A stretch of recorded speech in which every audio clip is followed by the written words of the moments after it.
Okay, well, welcome everybody. His computer. Sorry, I was a bit later than I expected. Traffic from the city can be tough. I can grab it. Well, this is a bigger class than we've had in prior years, so I hope the lab doesn't get too full when we're all working in the lab.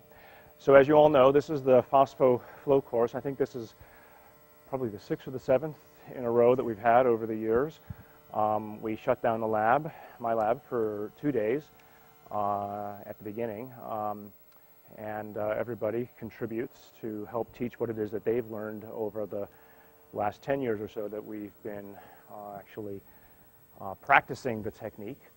The last couple of years, we've expanded the course to include other immune monitoring approaches, and so that includes as well work that's going on in the human immune monitoring core that Mark Davis has set up under the auspices of a division or an institute of immunology that Mark oversees. And the purpose of that, of course, it's called the Human Immune Monitoring Core, and the objective of that is to bring technologies that are not necessarily at this point kits that you could just order from Promega or some other place, but that you still want to run on large numbers of human samples, right? And then the objective, again, there is to do these under conditions where you can actually work with clinical trial material for translational work. So a second way that we've expanded the course in the last couple of years has been, of course, the addition of the CyTOF, which you've probably heard about, I suppose. And many of you will be practicing on it today. And as you'll see, it's actually a lot easier machine to use than a flow cytometer. Of course, you can't sort the cells afterwards, at least right now, because the cells are passed through a 7,500 degrees Kelvin flame. But we'll challenge you guys to think about ways that you might be able to do that at some later point. So the techniques that you're going to learn, obviously, are in some ways just straightforward flow cytometry, at least up to the point of the staining of the cells. And then we'll at least introduce you to the machine. And then, frankly, the harder part of it is on the far side, which is the data analysis, right? And so we hope to introduce you to some of the concepts that go into the analysis of these high-dimensional data sets. And one of the things that we're going to challenge you to do in this is to stop thinking in the old ways, right? So for those of you who know flow cytometry, you're accustomed to looking at things in 2 dimensions, right? 2-dimensional dot plots, contour plots. And if you want to see 3 dimensions, then you have to do some sort of a 3D vision approach, right? And once you get stuck thinking about data in that mode, you actually prevent yourself from thinking about data in higher dimensions, right? Because you can't think in 4 dimensions. And if any of you can, there's probably a Turing Prize available for you at some other point in time, right? And we're, of course, now doing 35 to 45 dimensional flow.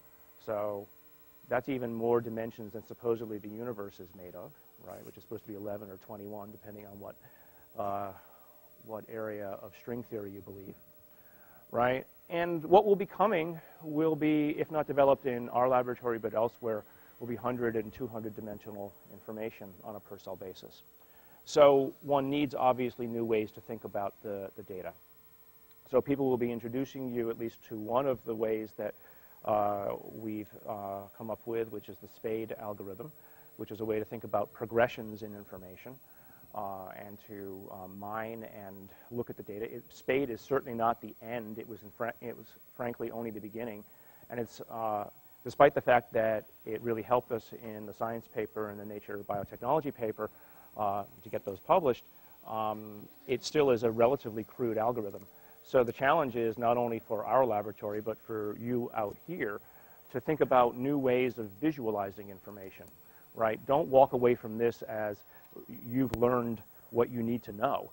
No, you've learned the basis of what you need to develop in the future, right? So the challenge is always, how do you get high-dimensional information or complex information and distill it down into something which is intuitive to the human brain, right? So what is it that humans can look at easily and understand, right? And so you're dealing with a visual system. You're dealing with presumably processes in your brain that are natural for viewing certain kinds of visual information and can process it naturally without thinking.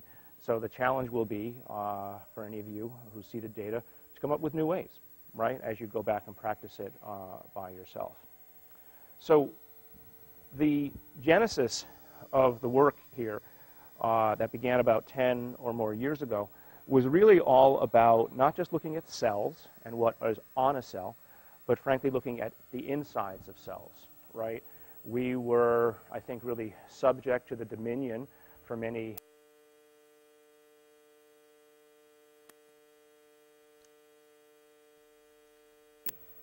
right? And then they would place all of those cells in a lysis buffer and mix up all of the beautiful homogeneity. So it's kind of like taking everybody in this room, putting you all in a big blender, and saying, this is the 2012 PhosphoFlow course. What happened? Right? So we need information on individuality. We need progression information over time of what it is that you do or don't learn. Right? So once you get beyond this understanding of that you need to look at single-cell information and discretized simultaneous multi-parameter information, you then start to ask the question, not just thinking about what is on a cell, but what is a cell capable of doing? What's it thinking?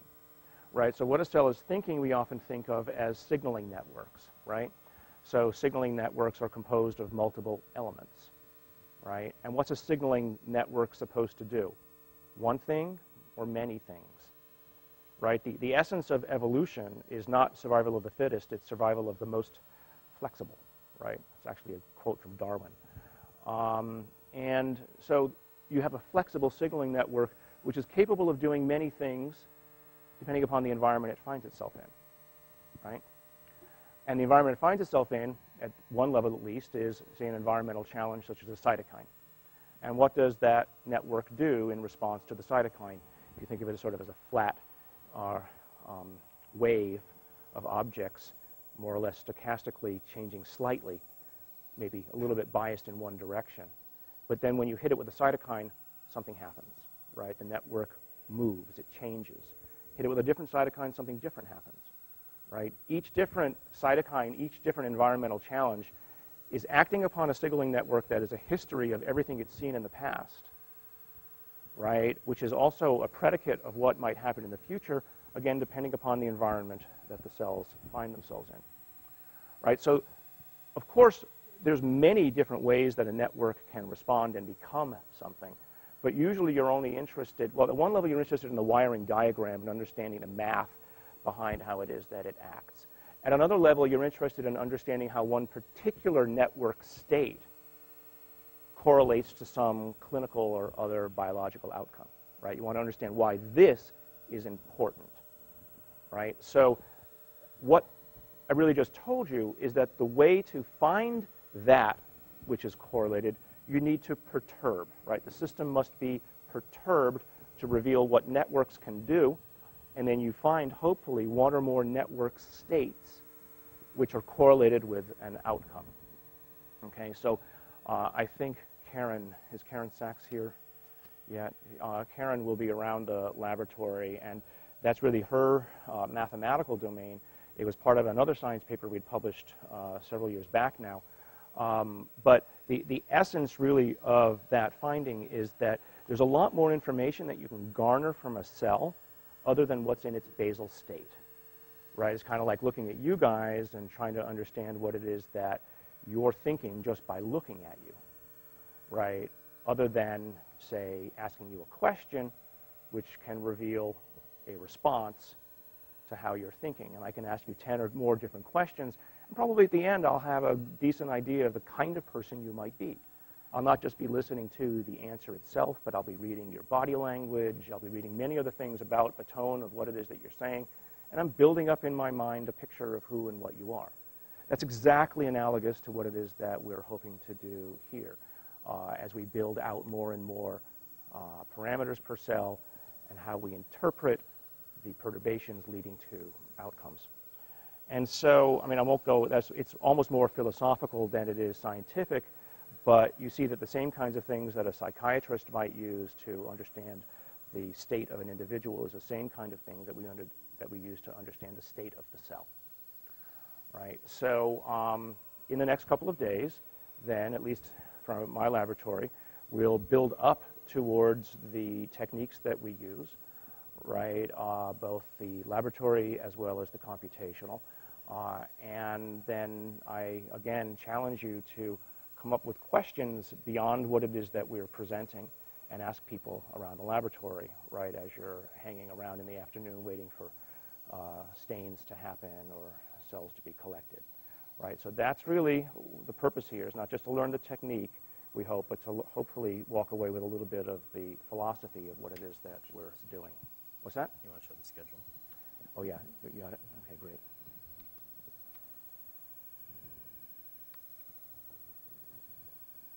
I made that talk up in the last 5 minutes waiting for on the highway, thinking, what am I going to say? I forgot what I was going to I forgot to prepare anything. Okay. So there it is. I don't know why every year they give me half an hour. I'm not going to blather for half an hour. So we're going to get going early. So Peter Krutzik, who's been around the laboratory for quite some time and developed a lot of the early techniques that were fundamental to what it is, he then naturally is going to start off this to give you some of the basics. Some of you might already know the basics, but the objective here is to make sure that we're all on the same page, that we all have the same foundation of understanding. And then we're going to go through an immediate shock and awe with Sean Bendel, who's going to basically dump us in the far end of the pool and see who can swim and get out.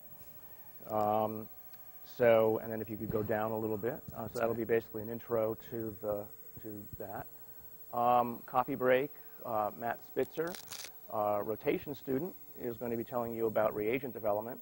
And I don't mean to diminish what it is that Matt is going to show, but I think the essence of it is that a very bright rotation student can very quickly learn how to run in the space of only a couple of months a CyTOF 35-dimensional flow and do all the kinds of stainings and approaches that only, I think, after 2 years of work on a standard flow cytometer would you dare sit down and run a flow cytometer for 9 parameters, having designed all of the panels. And so, again, the idea here is that literally within 2 months or so, you can be running a 35-dimensional analysis.